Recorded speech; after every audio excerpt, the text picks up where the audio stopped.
Welcome to Real Talk, a podcast on which I discuss God, life, business, and rugby. If you enjoyed this episode, I would really appreciate it if you could share it with a friend so that we can keep growing. Enjoy. Hello, everyone. Welcome to the Real Talk podcast. Today, I have Isaac Marchon, who is the founder of Kaizen Rugby and also an aspiring rugby player. Thank you very much for having me on. This is actually my first podcast I've been on as a guest. I've done a couple. I've tried to host it in this room actually, but yeah, first time anyone's ever asked me to come on, so I'm very humbled and excited about it. I was like, wow, someone actually wants to hear what I have to say or have me on their podcast. So thank you for that. Amazing. I just looking to learn. Yeah, I'm looking to understand how you see things. You're further on the journey of an aspiring rugby player than I am, so hopefully we can get some learnings for myself, but also for other aspiring rugby players. Yeah. Hi Isaac, how are you doing? Yeah, very good, thank you. Glad to be on your podcast. Thank you for coming on. Just a little brief summary of what we're going to walk through. We're going to go through more of a discussion rather than an interview, but a bit of both, kind of a merge, hoping to show my audience what you do, Yeah, how you're influencing rugby, about your passion, and just kind of a platform to elevate what you're doing. yeah, that sounds good. Amazing. All right, can we start with your story? How do you end up here? How are you where you are today? Where do I start from? Well, the next question is about your childhood, so you could start there if you'd like to. I'll quickly go through childhood. So I started playing rugby literally 5 years old over in England. Like, definitely wanted to be a professional rugby player. That's all I cared about, all I dreamt about. So pursued that quite intensely. Went through, so my local club or like Premiership club was Gloucester Rugby. So I started as early as you can with them under 13s in their academy, and then just did well and graduated each year until you get to, well, I got to like under 16s, that jump between under 16s and under 17s. I went to Hartbury College, Okay. Alongside still being in the Gloucester Academy. 2 years of that, so under 17s and 18s, and then players either get a contract or you get dropped. But I mean, it's usually 3 or 4 players out of like 50, 60. Luckily, my group was like amazing. My age group, we had like Lewis Ruzana, Stephen Varney. So they signed like 10 people. Yeah. I was the 10th, so the very last person. Someone got signed, Zamet and Varney got signed in like January, and they kept signing players, and then right at the end, they're literally the last training session in like June or May. I got signed, so that was a tough 6 months of like working out whether I was going to get picked up or not. But On the edge, kind of, am I going to make it? I made all sorts of plans. I'm going to go to New Zealand and try it out there and stuff. But then thankfully I got off the contract and obviously took it. First year, the very first pre-season I took well to professional rugby because my Playing with Gloucester. yeah. Okay. So this is now the like senior team. So you're literally training with like, it was Danny Cipriani, players like that at the time. So it was very cool. Yeah. My work rate did me good, and like to do with fitness and stuff, like pre-season, who was winning all the fitness and stuff like that. So who's got the quick Broncos? yeah. all the So lists and stuff. like I thrived in that, and the coach I think appreciated that at the time. But unfortunately, I like picked up shoulder injury and some off-field struggles that whole year. I was just in for a pre-season and picked up an injury, and then I was out. I kept doing my shoulder and then trying to not have surgery and recover that way, and it kept happening, and then got surgery, Yeah. and then it happened again even after surgery. So I had a bigger surgery that lasted like 2-3 years. That whole shoulder. that whole period. Probably I'm talking about, it's my third year of professional rugby. So luckily I kept re-signing 1 year contracts. Okay. Your first contract was for 1 year. Yeah, every single year. So that lasted 4 years. 1 year, 1 year, 1 year, 1 year. And I didn't play at all. So I think it was just out of, I don't know, sympathy, or, he's not had a chance yet. Let's give him one more chance. So I'm grateful to the people at Gloucester at the time. I think first year it was a guy called David Humphreys. But yeah, kept getting contracts like that 1 year, but never really happened. In my third year, finally had a bout of injury-free time, if that makes sense. Mm-hmm. And started playing well. I studied at Hartbury University, so after college, I realised, this might, it might not happen, it might not go well. So I picked up a degree as well. Okay. I was in sports coaching. I always had a passion and in helping other people get better and learn, and would always want to go into coaching eventually after playing. So I did that. So in my third year, I started playing bucks for Hartbury. Started doing well. Was training well with Gloucester at the time, and that led to my Premiership debut. Like, very lucky. Gloucester were playing Harlequins, who won the league that year, and they played like a weaker team. So we sent out a weaker team. A couple of injuries. It was luck. I was training well at the time. Got in on the bench, but a Prem debut is a Prem debut. Yeah, nice. I took it, even though it was lucky. Sometimes you need some luck. And then, so things were going well. I got offered again another year. Mm-hmm. Or maybe it was 2 years actually. Sorry, I got offered 2 years and took that. I was happy with that. Just some, like, if you keep doing 1 year contracts every year, you're on the edge. Whereas a nice 2 years, a bit more of a safety net. Yeah. And in my fourth year, I was still just like, nothing was happening. Like, I was just staying still. Like, It was a bit stagnant. yeah, like I wasn't getting much playing opportunities. Did my shoulder again, so I keep coming back and forth. Yeah. After having a good bout of time playing and making my debut, I did my shoulder again. So then had the big surgery, and that's been great. That was good, but it just kind of halted my progress in the middle of the season. Was that quite difficult for you mentally as well? I'd had a good period of playing, so it wasn't. I got over it pretty quickly. Okay. I get quite excited about injuries and rehab and things like that, just because it's like an opportunity to, bit of a blank canvas to go and come back better and develop other physical qualities. And like I said, it wasn't like I'd had a good 6 to 8 months of playing well. It wasn't on the front of your mind. Yeah, You it were was worried annoying, about but it. it's not like I really haven't played in ages. It just happens. It happens in rugby. It does. I'm in my fourth year now, so at the time, Yeah. in the story I'm telling you. And for some reason, because things were so stagnant, I picked up these thoughts about playing fly half, so I was a centre through all that. Okay. I wanted to play fly half. I wanted to be, I don't know whether it was ego, like the fly half's the main man, calls the shots, that sort of Yeah. things. But I love that central role. I Okay. mean, most people do it. From what I've experienced, people want to play fly half from like the ages of 10 or whatever, and then they realise someone else is playing fly half or whatever. But naturally, I was quite a good ball player, and Okay. even as a centre, I was a ball playing 12, so the qualities of a fly half I thought I had. Yeah. So I started saying to Gloucester in the middle of the season, this is, I want to change to fly half, and that's quite, from their point of view, it's like in the real world, it's like someone in sales trying to switch to marketing in the middle of their contract. So from their point of view, I'm not surprised. They were just like, really, we probably don't have space for you here to do that. So Okay. thankfully for them, again, they let me get out of my contract in the middle of the year. So that was my decision to go out. I'm not saying I would have got re-signed anyway, but I decided in December I was going to go out, and that was it. Just contract finished. I'm now just an amateur. I could play for anyone.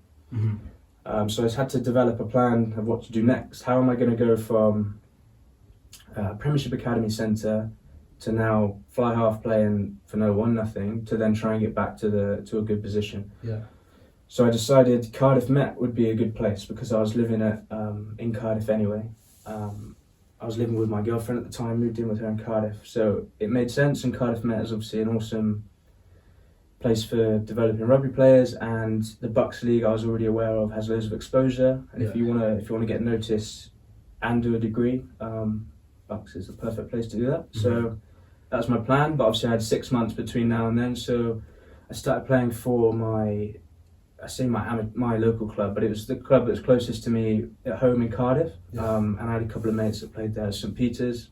Mm-hmm. Division 1, like big step down from making your Premiership debut to going Welsh Division 1.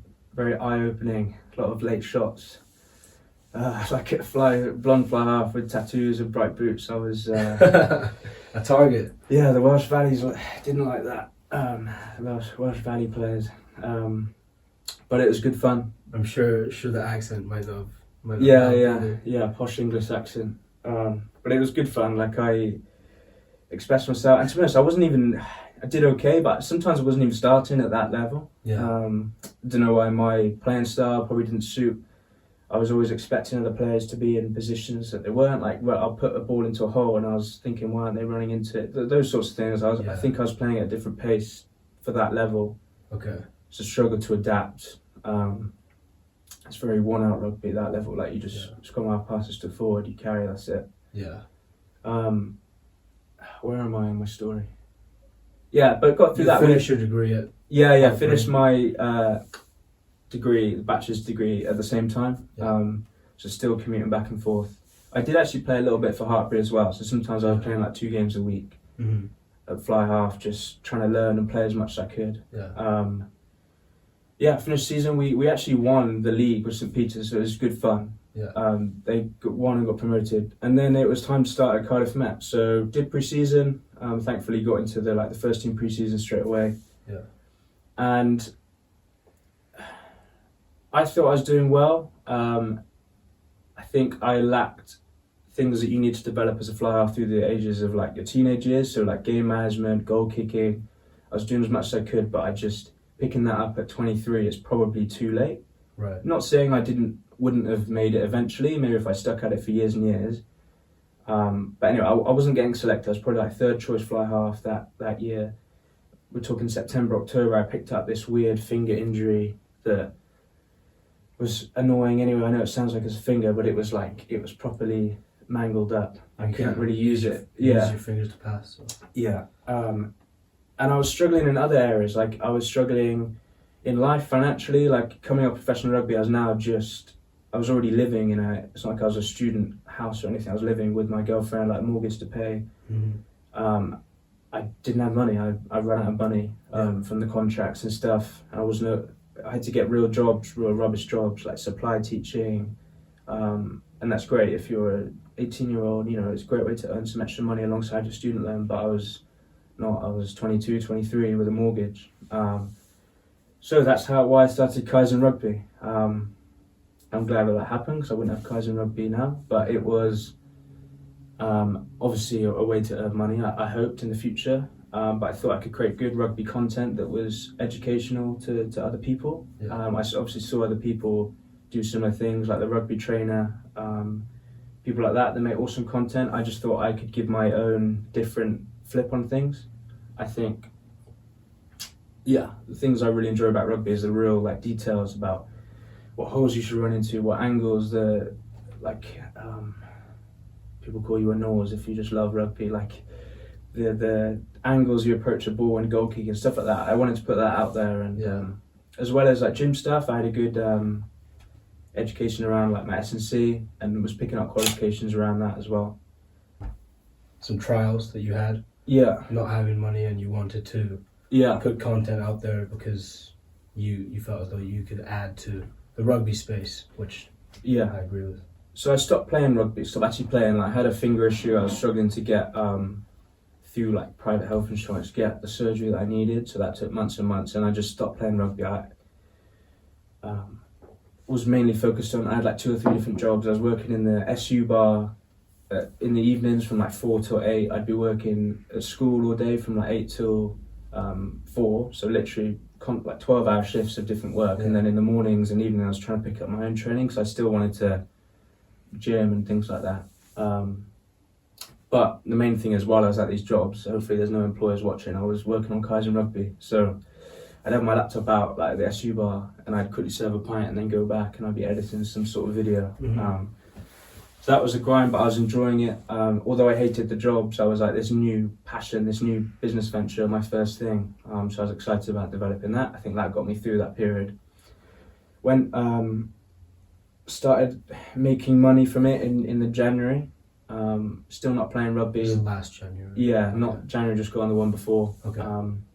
My first year of Cardiff Met, so I wasn't playing rugby, but it was just online S&C coaching, in-person rugby coaching, creating content, and not earning a lot, maybe £300-400 on top of all the other little jobs I had. But I was committed and it was growing. So over the next few months, I would cut back on one job as I earned a bit more with Kaizen Rugby, and then cut back on the next job, and then kept going like that all the way till the end of the school year. I had a contract with them, so I had to finish the school year, finish that, and then finally went full-time with Kaizen Rugby. Yeah.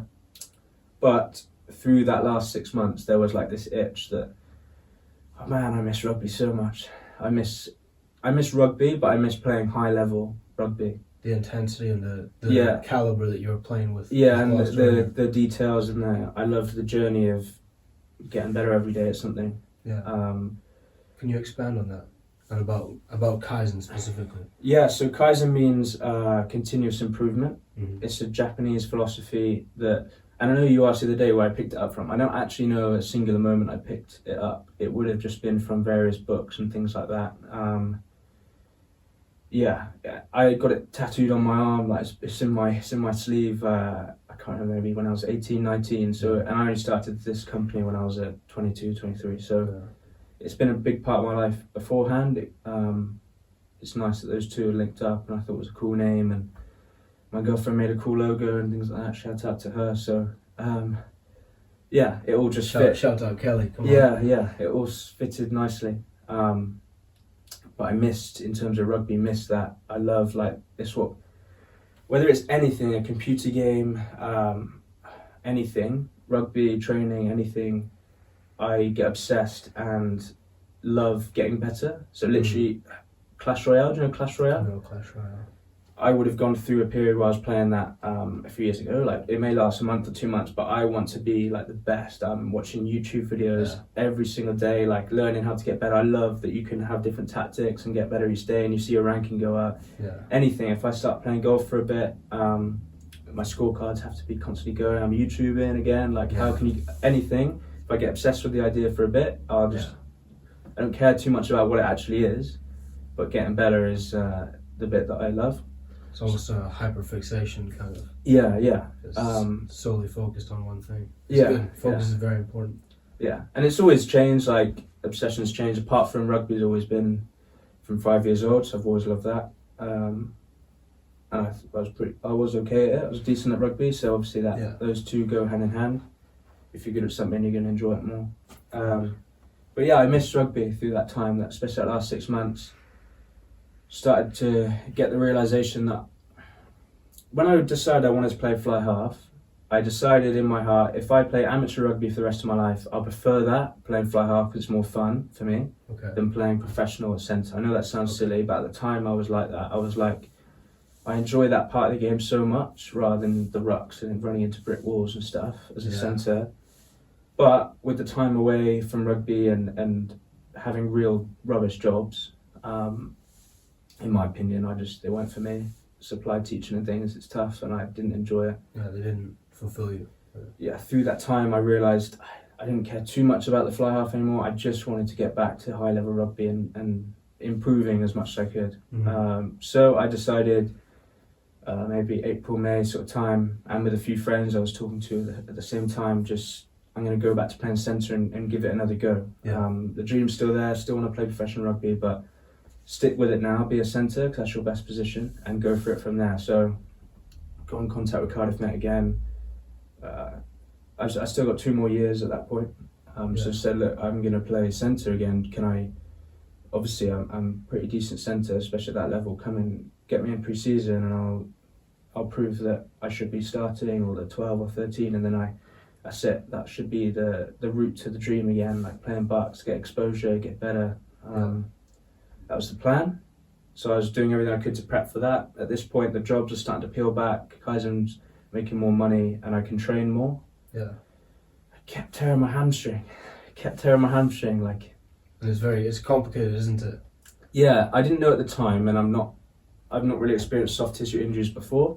So all through summer I'm training, and I would do my hamstring and think, okay, well, 2-3 weeks later this feels all right, let's go again. And I'd go and train, and it would ping again, and that probably happened 2 or 3 times. And the third time, like, took a decent break and got back training well, like 2 or 3 months of training coming into pre-season, and felt like I was in a good spot. Everything's going to plan. Day 1 of pre-season, full-time Kaizen Rugby now. I'm here, Cardiff Met pre-season, day one, ready to go. Ready to play centre again, ready to play a high level, improve myself. This year? Yeah, just gone This pre-season? 3 months ago. Okay. And then did speed testing on day one and ping, my hamstring goes. Hamstring goes, I was obviously gutted about that. But Kaizen, like the philosophy, just pick it up and go again. Decided I was going to start vlogging every day. I had kind of thought I was going to do that anyway. It'd be good content. Okay. So just because I got injured, it almost spurred me on to do it even more, like something to focus on along with my injury. Mm-hmm. So I video every day. It's called day one of trying to become a professional rugby player. Day 2, day 3. I'm sure a lot of people watching this might know you from that. Yeah, it picked up my following massively, and I knew it would just because people love following a journey, and it's easy content to put out every day. So whereas before I was thinking I'd do my training and then okay, what videos can I put out? I need to go do some skills to video this or gym, video that. Whereas now I just video what I'm doing every day myself, which is it's easy content to put out there, and it's every single day. So obviously your following will go up because you're posting every day. Of course. So did my hamstring, started doing that, and it was cool. Like the views are doing well, followers are coming in, because obviously you go onto a page and you see that you're following a journey. You want to follow it more than just random skills videos. It's much more personal. Yeah, maybe. And perhaps relatable as well. Yeah, I hoped that it would put out the realization that when you're trying to do something like this, sometimes you just get injured and nothing goes to plan. Injuries happen all the time. Yeah. This is day 77. Still injured because I got to 4 or 5 weeks into that rehab and it pinged again. So I retore my hamstring again.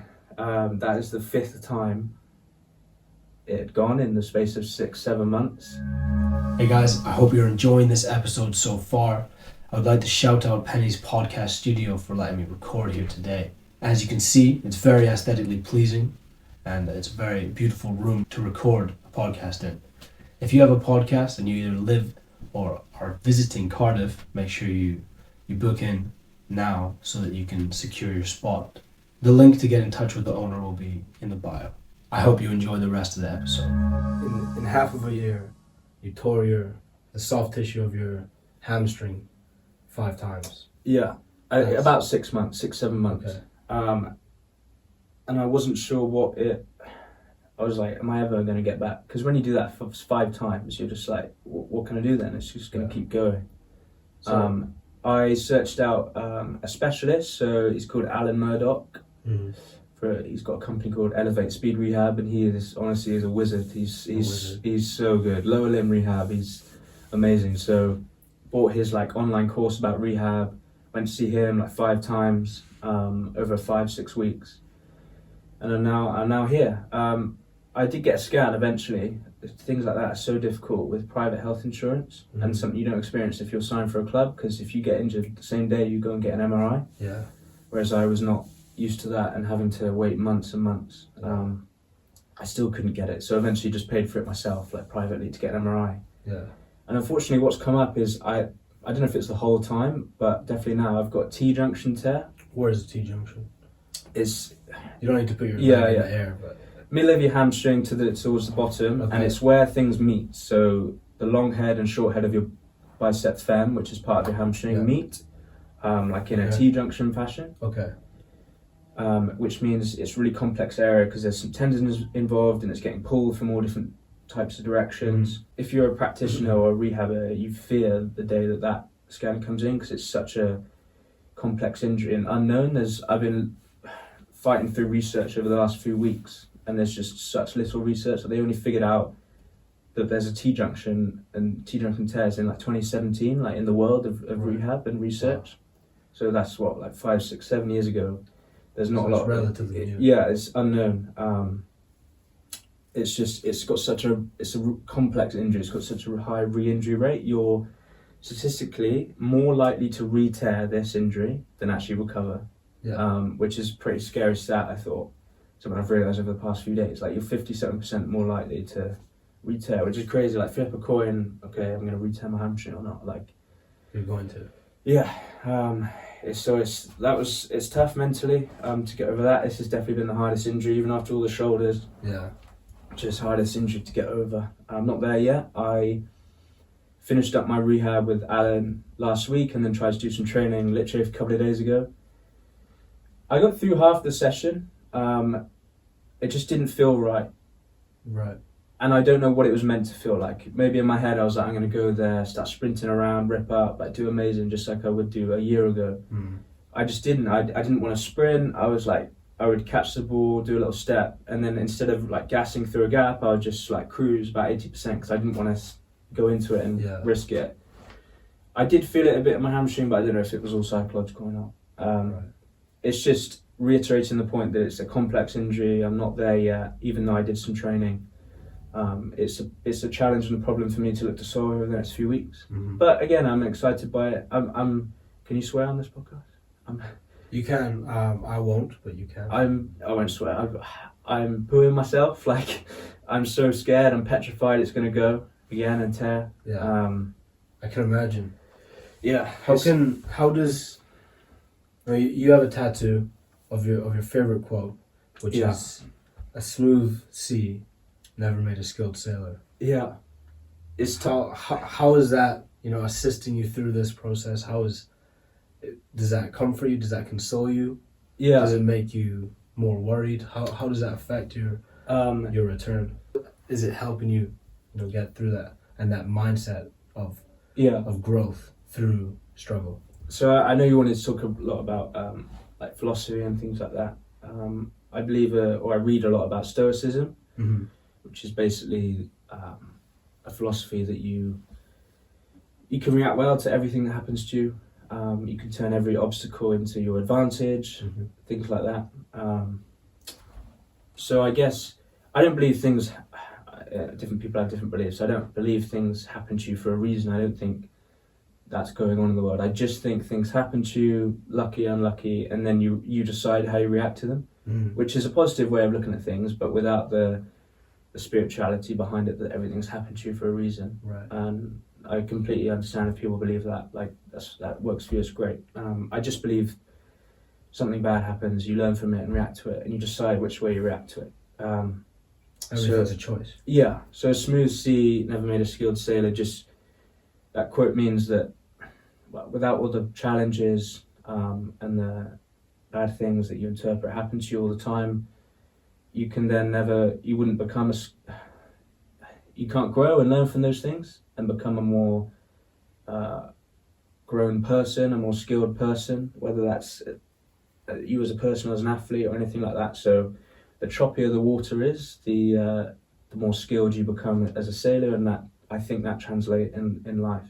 More obstacles that you encounter, the better you become at life and the more experience you get. That's what I think anyway. So the more hardships I have with these injuries, I'm not saying they happen to me for a reason, but I'm saying I'm going to learn from them, and in 5-10 years time, I'll be a much better person for that, a stronger person for that.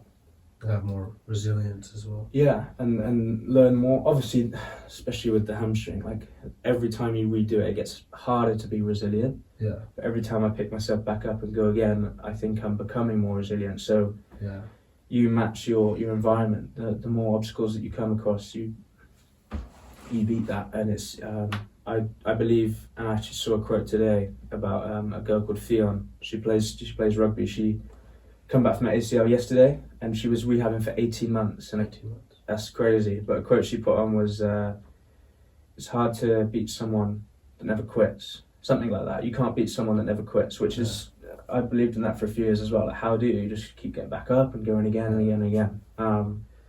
So that's the approach I like to take to it. It does help if you enjoy it. I enjoy the rehab. I enjoy the journey. I do want to play again. I'm scared if it goes again, obviously, but I've enjoyed the process of recovering and learning about the injury and getting better, and educating myself. Probably understand your body more at the time. Yeah, definitely. While doing that, you probably definitely. I had no idea about know yourself better. Running loads and soft tissue injuries and things like that. I didn't really appreciate that. Yeah. How much load sprinting is for you and your hamstrings, things like that. Yeah. I've learned more, become a more skilled sailor. Becoming a more skilled sailor. Yeah. You mentioned obstacles, and I'm not sure if you've recently read the book. Oh yeah. But your favorite book is also Yeah. is the obstacle is the way, and I haven't read it. I would like to. Yeah. I've heard good things about it. I've heard that it's kind of like a modern approach to Stoicism. Is that correct? Yeah. Yeah. So the author Ryan Holiday, I love all his books. He takes what's written about in past times about Stoicism, and I think makes it more easy to understand and puts it in books. And takes it from real life situations that have happened from thousands of years ago to recently. So yeah, I love his books. The Obstacle is the Way. It is what it says on the front cover. So it's about any obstacles that you face. Sometimes that is the best route for you because you overcome it and you learn more. You become a more skilled sailor. That book is actually, the front cover's tattooed on me. And my girlfriend makes fun of me because I reread it over and over again. She's like, "Are you ever going to read a new book?" But I do love it, and every time I read it, I take something else more from it. I should read newer books, but every now and again I come back to it and reread it. That's good to reread. Yeah, but Digest it. Ryan Holiday is an awesome author, so I love his books. But it's all about stoicism and facing the obstacles with optimism. How can you change this situation and make it for me rather than against me, basically? Changing the mindset behind it. Yeah, literally, any obstacle you get, how is this going to help me? How can I make this be helpful for me? Yeah. What can I learn from it? How can I turn it into my advantage? That is what the book's all about. Amazing. So it's all about these amazing like icons like Abraham Lincoln, people like that. It's stories about them, how they face like horrible challenges, worse than we'll ever experience, but he then turned them into his advantage and then became who he is today, that sort of thing. Yeah, taking the most out of every opportunity. Yeah, and flipping it around on his head. Yeah. Kind of circling back to rugby briefly, what are two things that you believe are a young aspiring rugby player can implement into their training, whether that be on-field work, off-field work? What are two things that they should implement that will allow them to grow? Yeah, just as an overall thing, it's not really answering your question, but the most important thing for any rugby player, I think, is resilience, bounce back ability, which means like success, and I haven't necessarily got success yet, but it's the ability to just go from failure to failure to failure without losing enthusiasm. I think it was Winston Churchill that actually said that, but it's so true of rugby. Like, how many times can you get dropped or not get selected and just keep going? And talking about smooth sea, never made a skilled sailor, I've been dropped from and not selected so many times. So I'd like to think now when I don't get selected, it's like, oh, it doesn't matter, like, work harder, go again. Do you know what I mean? But no one cares. Work harder. Yeah, when I was a 16-year-old kid, I would be in tears. That was awful. Not getting selected in like a under-18s South Africa tour for England, stuff like that. I remember I'd be crying in my room as I got off the phone. But like now, I'd just be like, all right, so what should I do now to get better? And what's the next goal? Where was I deficient that didn't allow me to get onto it? Yeah, but also just like accepting, like, not everyone's gonna. One coach might think you're amazing, the next coach might not. Like, people have different opinions. You can't necessarily change that. It's just about what you do. So bounce back ability. I've got a couple of like clients and people that I coach that one recently, I won't say his name, but he didn't get what he hoped. He didn't get selected into the squad, almost behind schedule what we want to do with his journey. And he thought about, he's quite an irrational guy, so he thought about quitting like that night. Like stopping playing rugby? Yeah, like not stopping playing rugby, but leaving that club environment and trying a different one. And it's not to say that that's not necessarily a good idea, because sometimes you might be in the wrong environment, but he quickly realised, like, within the next morning, like, okay, it's just a setback. Go again, go harder. And I made a deal with him that I'd put in even more effort if he would never think about quitting again, stuff like that. So hopefully now he's had that setback. The next time it's like, it'll be easier for him to take. So sorry, your two things to implement. From a bounce back ability is one of them. Yeah, if you want to take that as one, that's like the most important. Or resilience. Yeah, I'll count that as one. I'll give you one in strength and conditioning, in my opinion. Sprinting. So people always, if I could only have one session a week and I have to choose between doing a fitness session or a sprinting session, a speed session, I'd always choose speed. A couple of reasons.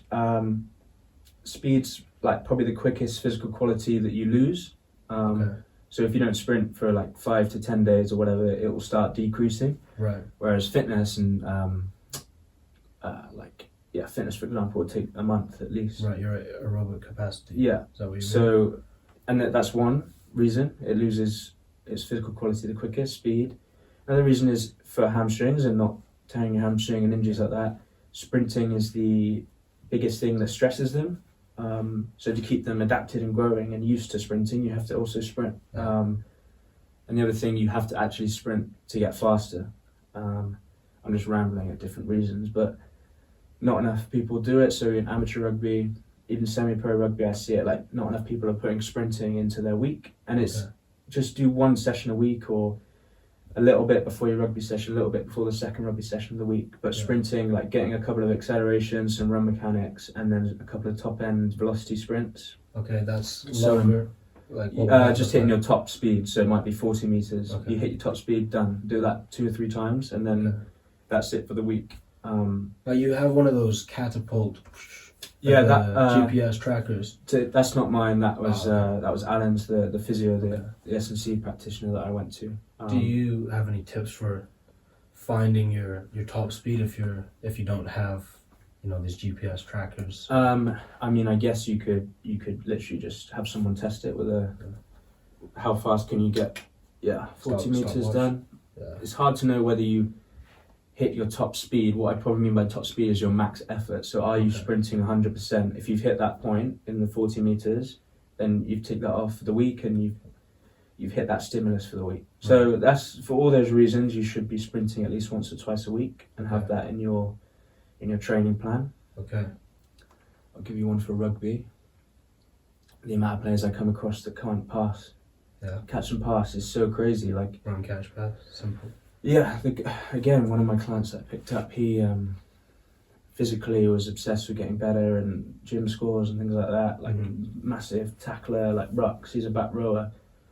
He couldn't pass off his left hand. He couldn't spin pass off his left hand. So you think, okay, you've got all these brilliant things you're focusing on, but if you can't pass off your left hand, how do you expect to ever get selected or fulfill your dreams of being a professional rugby player? Like, you look at the higher level. When I was at Gloucester, of course, everyone can pass. Like, the amount of catch pass they do, it's like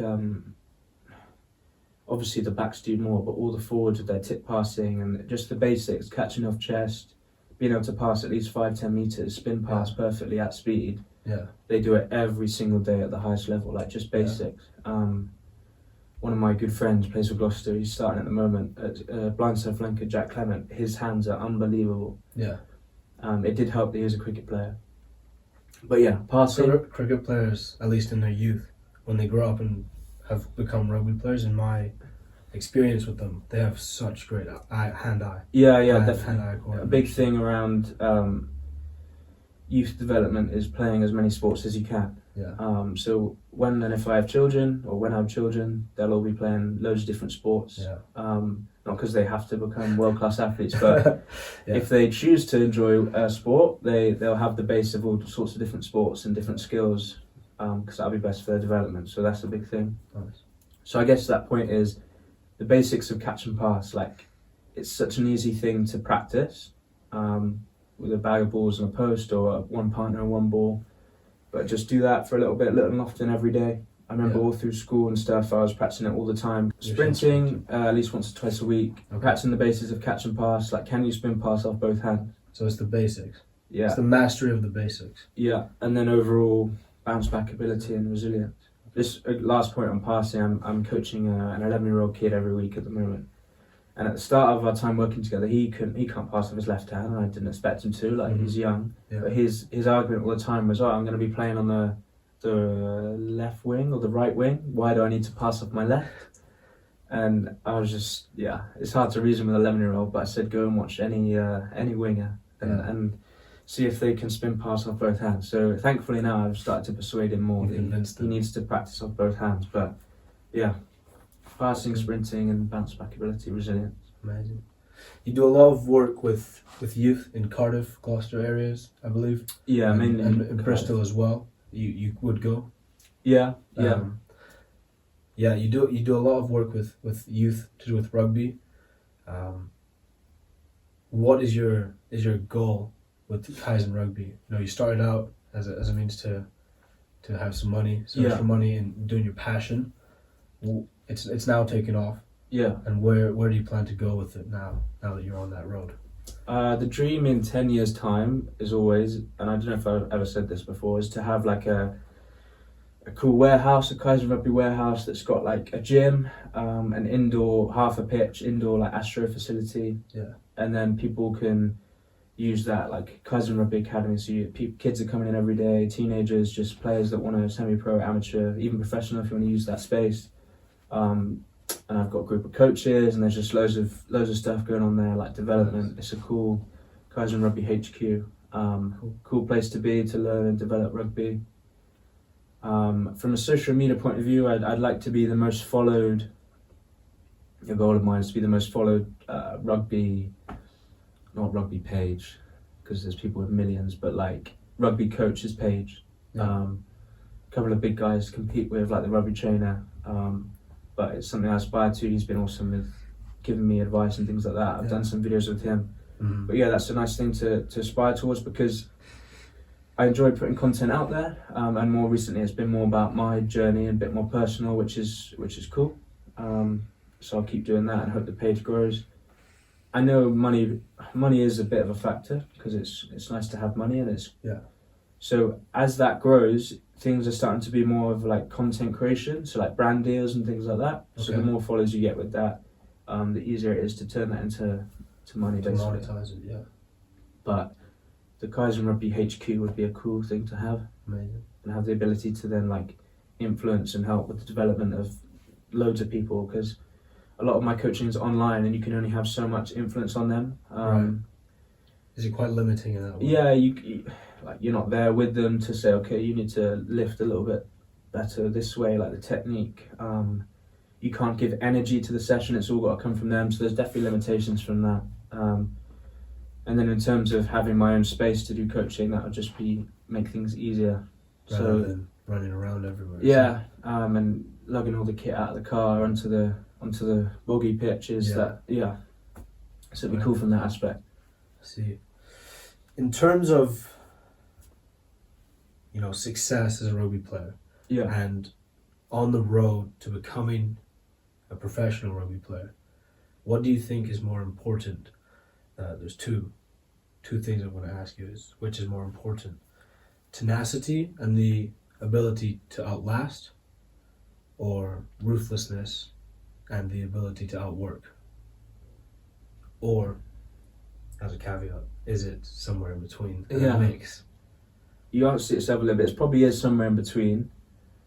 Growing up, I definitely thought it was more about outworking, and as I've grown and become more experienced and faced all the obstacles, you realise sometimes less is more, and I was doing way too much. That's probably why I picked up so much injuries. I know similar people with similar mindsets growing up that had loads of injuries as well. Like, you can do too much, and there's a certain point where it's optimal, and you have to respect recovery and things like that.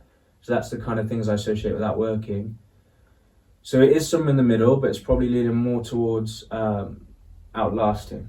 Bounce back ability, resilience, like how many times can you get dropped or face disappointment and just keep coming back, keep going, not losing motivation. So obviously you have to work hard, but the ability to just turn up over long periods of time, be consistent over a long period of time, probably outweighs that. I mean, anyone can work hard for a month or even a year, but doing it for 5, 10, 15 years, even if you spend the first 10 years and you haven't got anywhere, outlasting, it's like, you ever seen that picture of there's two miners, one at the top and he's digging away, the one at the bottom is like a centimetre away from the diamonds, and he turns around and gives up. And the other guy keeps digging through, even though the bottom guy's so close to the diamonds. I don't know how that's come across on the camera, but in my head that makes sense. No, I can visualize it. Yeah. I can see it.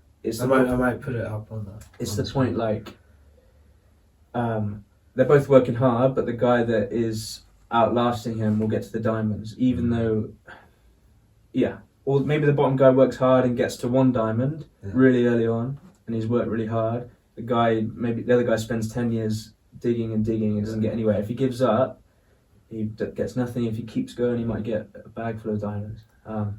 That's Yeah. a funny analogy to use there, but I think it's very. I think it's a good one. It's very visual. It's easy to understand. yeah, you outlasting them is Outlasting is what you would lean towards. yeah. Anyone can work hard, and there is a place for it, but staying consistent and doing it over and over again and not giving up, even in the face of millions of disappointments, is the key. Never give up. Yeah, just keep digging away. Digging away. Hi guys, if you're enjoying the episode so far, make sure to check out Isaac's Instagram page, Kaizen Rugby.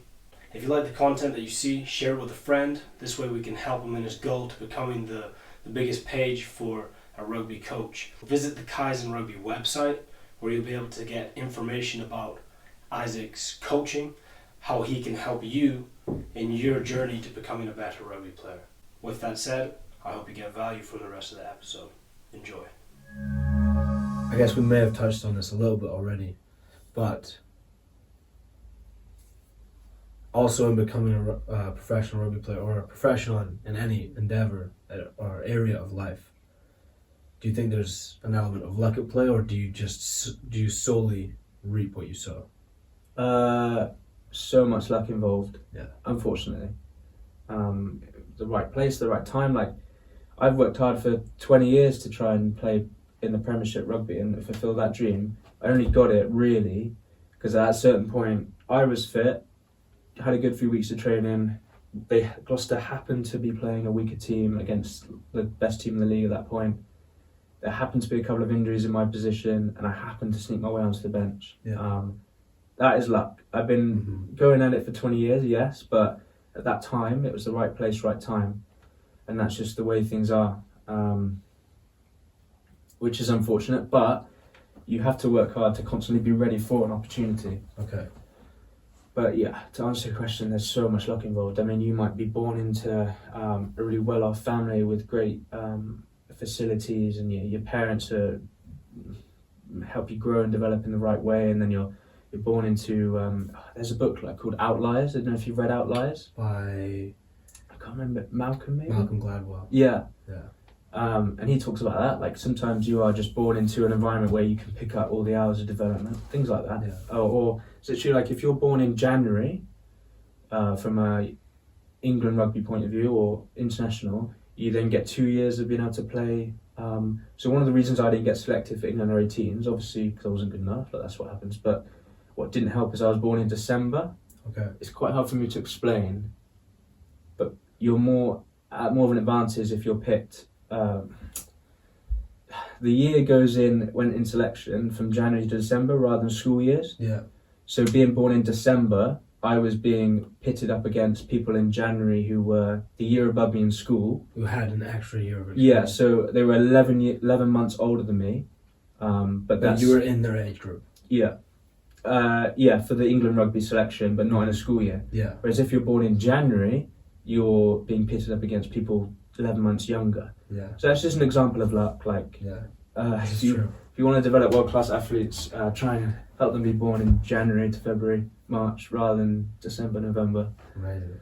So that's a tip for any parents that want some world-class athlete children. How important do you think genetics are? Yeah, they'll play a massive role. Yeah. So everyone's got a different ceiling of potential that they can hit, depending on their genetics. Whether you actually reach that ceiling or fulfill that potential depends on your work ethic. So someone with better genetics versus someone with lower genetics, if that person doesn't work hard to get to their ceiling, which is all the way up here, compared to someone that does work hard to get to their ceiling, which is here, they'll still be better than the person with good genetics. Okay, yeah. But if this guy also works harder, then chances are Higher ceiling. if they both reach their ceiling, Yeah. It's interesting. I played in rugby. I played some rugby in New Zealand, and some of the friends I met over there, we had this very deep debate about whether you can outwork talent. Talent? We were arguing whether does talent exist. Like, no one is born with the ability to kick a rugby ball 50 meters. Yeah. Or for example, or pinpoint pass accuracy. Do you think talent is developed? How hard, and as you were saying about the genetic potential versus someone who works hard, how does that compare, do you think? Yeah, so I've thought about this for a lot of my time, Yeah. last 10, 15 years. There are things that I do think there's an element of things that everyone's born with a blank canvas, but that's to do with like skills and knowledge, whereas physical qualities, lots of it is genetic. So the best, I'll compare myself to my best friend in the whole world, Lewis Ruzamet. Everyone knows who that is. Yeah. But it's been awesome because through our age of 15, 16, I've been able to compare us very closely, exactly what he does, exactly what I do. I don't think he'd be afraid to say from the ages of 16 to 17, 18, my work ethic and work rate compared to him was miles ahead. Right. And he didn't really work hard for that much. That all changed when he got to about 18 and when he really started seeing results. It's because he started really working hard, and now he works so hard over in America. I've seen such a transformation from him. Like he works so hard.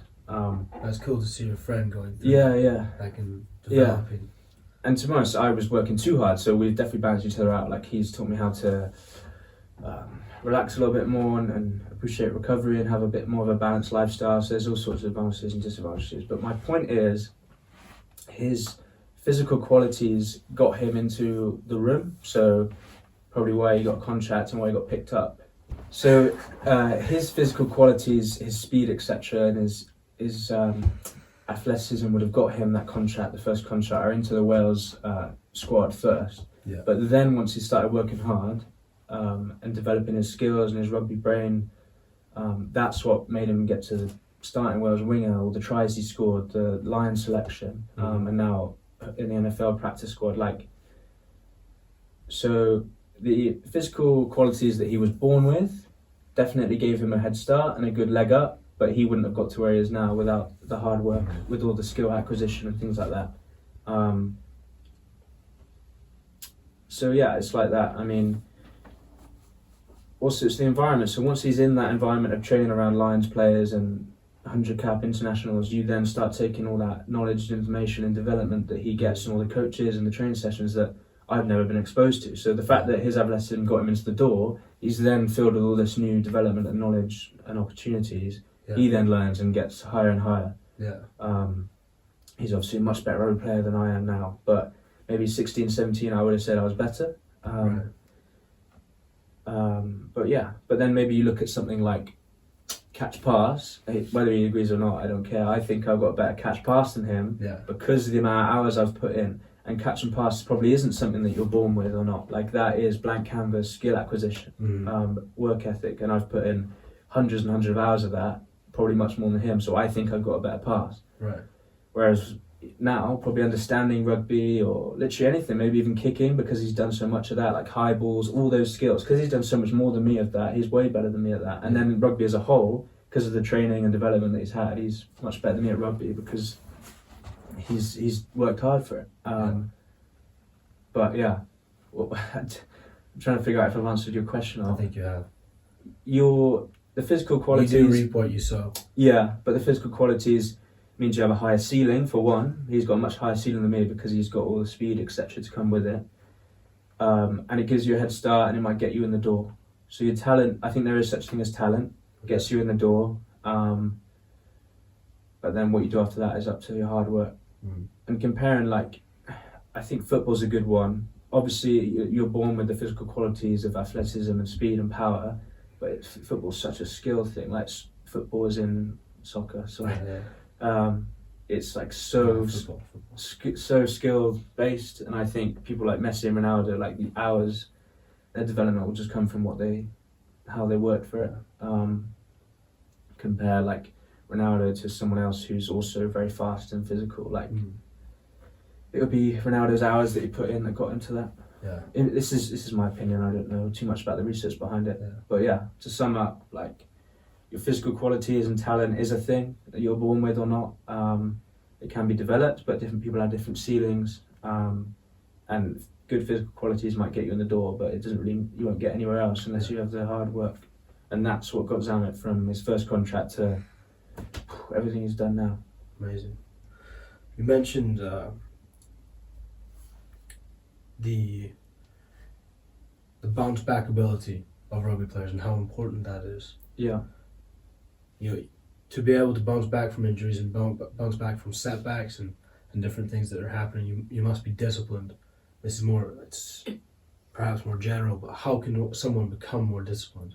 What is like the step? What is the steps to becoming more disciplined? I think discipline comes down to consistency. So discipline is probably just being able to do things consistently and make the right decisions, doing things that are hard now that makes your life easier later on, compared to making easy decisions that makes your hard life later on. I think discipline is a skill that you can acquire and get better at. So the more you practice it and build good habits, the easier it is then, and the better you get at discipline. Yeah. So quite a lot of my life I've spent where I would have a couple of good weeks, like perfect, everything's amazing, discipline's awesome, good habit, and then I'll crash and something will go wrong and I fall off the wagon, and I've got a couple of weeks of like literally the opposite end, like eating junk food, being self-destructive, and then I'll pick myself back up again and go like that. So that's been, throughout my teenagers, it's been like that. And if you do that, it's very hard to actually grow. Whereas the last couple of years, as I've grown more experience and I think discipline and consistent, the blips are much less. So I'll be going up for a longer time, like months at a time, then maybe have a couple of days where I'm like demotivated and not disciplined, but then I'll pick myself back up straight away. So over time, I think I've become better. So to answer your question about acquiring discipline, it's a skill that you just need to practice through lots of different things you can do, like making your environment better. So setting a schedule at the start of the week, consistently sticking to habits, such as getting up at the same time every day is probably quite a big one for me. And these are things that work for me. So if I get up late, the chances are the rest of my day is going to be similarly lazy, I have less time to do things. Stuff like that. I'm trying to think, again, if that's answering your question about becoming more disciplined. It just takes practice, it takes time. I think it is a skill. Probably comes down to your motivations behind things as well, like how much do you actually want it, how much do you enjoy it. It's much easier to stay, by saying that, discipline's probably doing things that you don't necessarily want to do all the time. Maybe it's not enjoyment, it's just motivation. And having the wisdom to know that making a hard decision now will probably make your life easier tomorrow.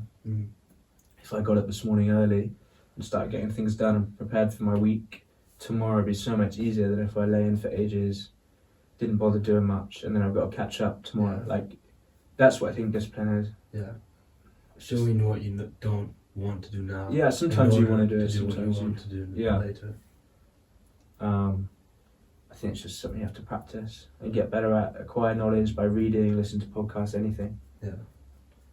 So Self-development. In a sense. If you're open to self-development and looking for ways to improve, then you're going to pick up different skills and things to do around discipline, I think.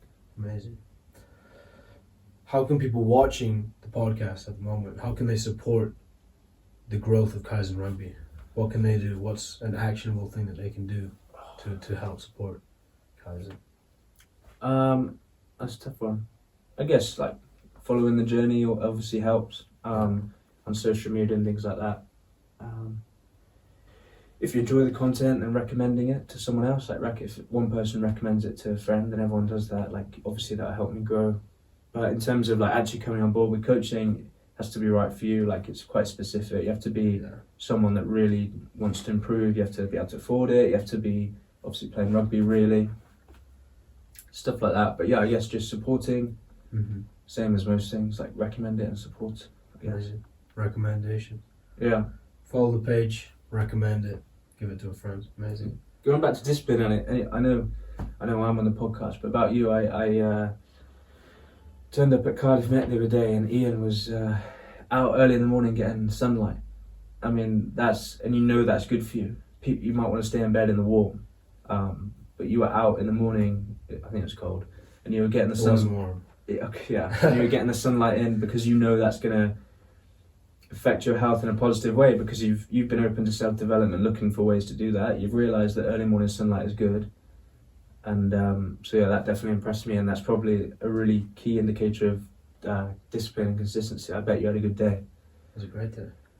Yeah, that's discipline, there you go. Yeah. You tell people about what discipline is next time.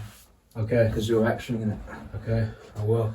I'll do it next time. Yeah. I'd also like to take a moment to shout out Penny's podcast studio in Rabina, Cardiff. Rabina, Cardiff, it's the capital of Wales. An amazing podcast studio, very beautiful. I'd like to shout it out. If you're in Cardiff, come and use it. I hope to be back here doing more episodes. It's amazing. We talked a little bit about philosophy and faith, but I think I would just like to talk about that a little bit more. So, I asked you before recording this, are you religious? You said you're not. Yeah. You're happy to talk about faith. You're happy to talk about religion, and how that affects performance. And outside of faith and religion, philosophy is kind of intertwined with it, I believe. And do you think your philosophy of constant improvement, getting up after setbacks, Yeah. how do you think that's interleaving with life and So the process of becoming who you want to become? yeah, I'm not religious.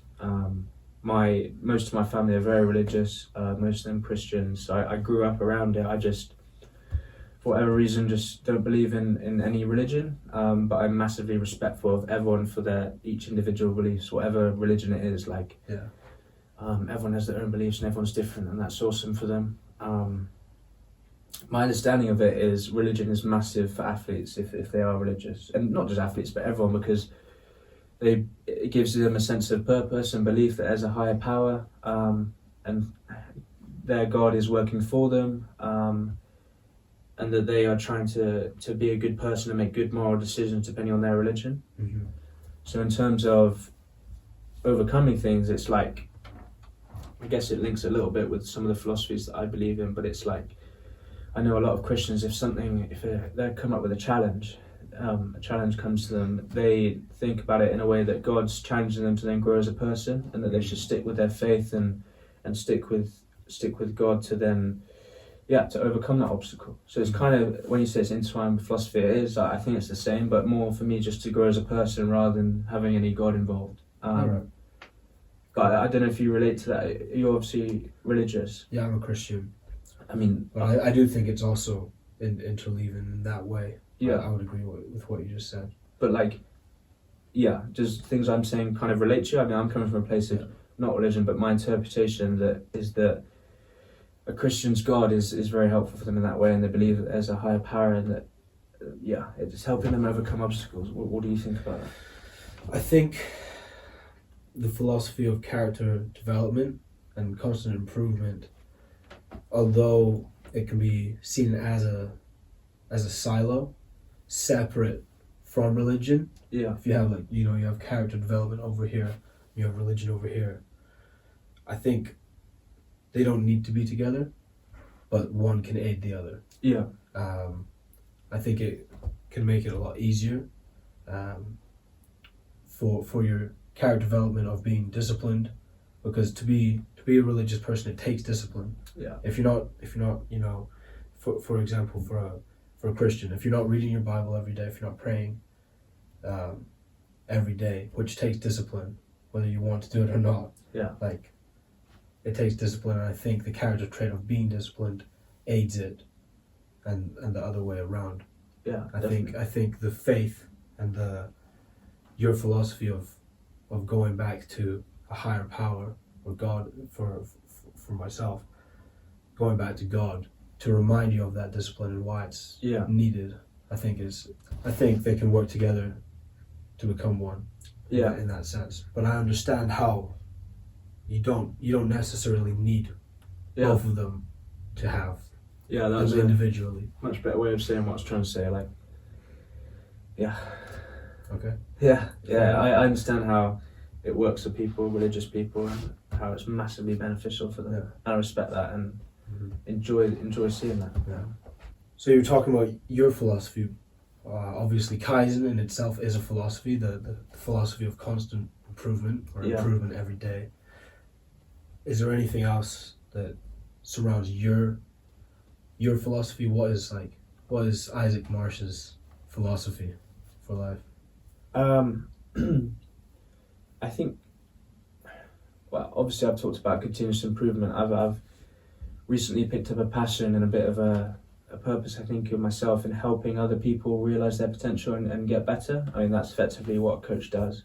So if I can help others get a little bit closer to their ceiling, or get satisfaction from developing as a both a rugby player and as a person, Yeah. I think that is a bit of a philosophy for myself, like helping others. I do think self-awareness and self-belief is not self-belief. Self-awareness and self-reflection is massive. That's almost part of my philosophy. I'm constantly reflecting on, have I been a good person this week? How can I improve? Have I been a good partner to my girlfriend this week? How can I improve? Yeah. As well as like the rugby stuff and the S&C stuff. So having that self-awareness, that self-belief.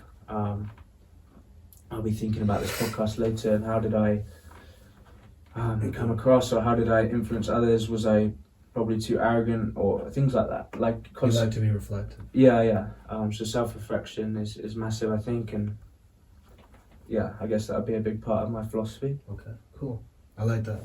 Self-reflection, Helps you I grow. think, is very important. Helps you with the growth, because if you're not reflecting and self-aware, how can you figure out where you are and what you need to improve on? You can't. Yeah. You have no basis point to start from. One of the players that you're coaching at the moment, how he was deficient in some skills. Yeah. Perhaps passing from his left hand, and talking about how getting the simple things right, like doing the simple things so accurately, is what takes you to the higher level. Yeah. I would like to share with you my favorite quote at the moment. My favorite quote is from Leonardo da Vinci, and the quote goes like this. It says, "Simplicity is the ultimate sophistication." And there's so many different areas in my life that this resonates with, and I think you might appreciate it. It's like when you break things down so minutely, it is so simple. Yeah. Like, to be good at rugby, you run a line and you catch the ball. Yeah. And it can be so overcomplicated, but when you do it the way it's intended, it is simple. You know?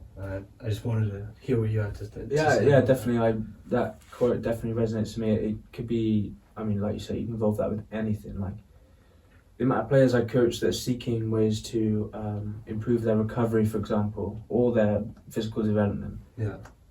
Nothing matters what you do if you're not getting 7 or 8 hours sleep. That's just an example, and that's the simplicity. Sleep more. Yeah. If you're not, if you want to get bigger and grow muscles, if you're not eating in a calorie surplus, it doesn't really matter what you do. Like, It you're won't not. happen. Yeah. Yeah. And that's the simple thing. So I created this recovery checklist I created it, and the way I created it was you're trying to get 120 points. Okay. But the way that I've scored everything is it is impossible to get 120 points, no matter if you did all the things on the list. If you don't hit, I think it's 7 hours sleep, or you miss sufficient nutrition or hydration. Like, those 3 key things. So those are the 3 things. Yeah, if you miss one, you can't. It's impossible to get 120 points. Cool. And what I think, hopefully, on your route, for example, would equate to good recovery. So it's just a subtle message I put in, where people have to realise, for example, that sleep, if you don't get good enough sleep, it doesn't really matter what else you do. And that's an example of simplicity.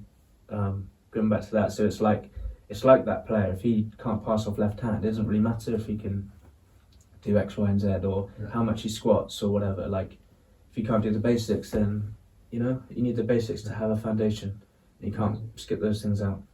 How old were you when you kind of realized that sleep is so important and like recovery is so important? Because you've mentioned that you're a very, very diligent worker. You work hard, perhaps overworked yourself at some stages.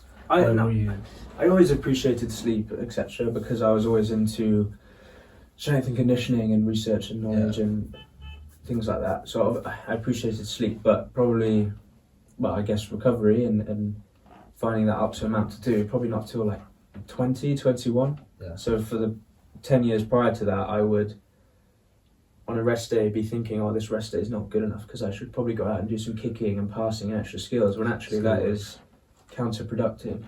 You need a couple of days in the week to do nothing and recover, otherwise you don't get the adaptations from the training you do. And so it's probably only been the last few weeks that I've realised that. So for my time at Gloucester, I would go in on a rest day or do extra gym work, extra skills outside, and the work ethic's there, but that's just not optimal. I wasn't listening to the S&C coaches or the physios that told me to rest on a rest day. I'd be in with the one or two other players that had similar work ethics. Funny enough, we were the players that were always injured. So less is more. Less is more. You can't always go extra percentages because there's a certain point which it's counterproductive. Someone that I idolised was Johnny Wilkinson growing up. And he had this same philosophy, well, worse than me, much more. Like he would stay out there kicking for hours and hours and hours. I don't know how much you know about him, but I've read a lot of his books and autobiographies, and to the point past injury, or he'd keep kicking because he didn't feel prepared. He had to keep getting the reps in, otherwise he wouldn't feel confident on a game day. But his mental health suffered, and things like that. So, and he picked up so many injuries. Like he spent the majority of his career injured. So there's definitely a balance. Obviously he was amazing at the skills, drop goals, goal kicking, because he practiced so much, but then how much did he actually play? Because he was injured all the time. And how much was he happy, content and fulfilled? He's come out and stated that he was depressed through miserable all of his career till he got to Toulon and started enjoying it a bit more and relaxing and enjoying the lifestyle. And he talked about how because he lived in France, it was less intense, so he could relax more in the sun. I think little things like that, the simple things that, he then started thriving and actually enjoying it. So I guess to round it all back, well, what was the question about when did I realise? It was about 20 when you realised this. Because I idolised people like Johnny Wilkinson and work ethic, I didn't understand that there was an element that was needed and a balance. It's like how hard do you work on the rest as well? And an element of consistency. So yes, I appreciated sleep because I was aware that was good from a teenager's age. However, when I wasn't sleeping, I was working and training, which I spent most of my time injured and I haven't made a professional yet. So, do you have a word of advice for people who overtrain and struggle to, almost switch their mind off when they're not meant to be doing anything? Do you have any I mean, everyone says you need other vices and things going on in your life, which is important. You don't necessarily, I don't think, need something else. I mean, but having good friends around you, or a little hobby, whether something you look forward to doing when you get home, for example, it's probably important. Something else to focus on. If you're always focusing on rugby, then it's going to be very hard to not go out and do some passing or something because you're obsessing about it, you're thinking about it. Whereas today, instead of training, I've got so much content to edit and things to do with the business that I'm probably more worried about that than going out and picking up extra skills. And there is a balance because I need to pick up extra skills tomorrow, but today's a rest day, so I need to take that. My advice would be to educate yourself around it.